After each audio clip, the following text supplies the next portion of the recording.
Angkatan bersenjata Federasi Rusia terus melancarkan invasinya ke arah musuh. Kali ini rekaman Brigade Slavia ke-1 Rusia menghantam posisi pasukan Zelensky di Opnoye ramai beredar di media sosial Telegram pada Sabtu 15 Oktober 2022. Dengan menggunakan senjata D-20, Brigade Slavia ke-1 berhasil libas habis benteng pertahanan pasukan Ukraina. Diketahui senapan artileri dari Brigade Slavia pertama menembakkan peluru 152 mm ke posisi musuh, mendukung aksi infanteri. Tampak dalam rekaman aksi Brigade Slavia ke-1 saat meluncurkan serangannya.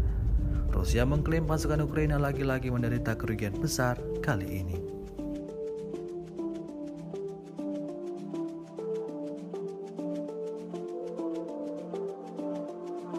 Terima kasih sudah nonton. Jangan lupa like, subscribe, dan share ya.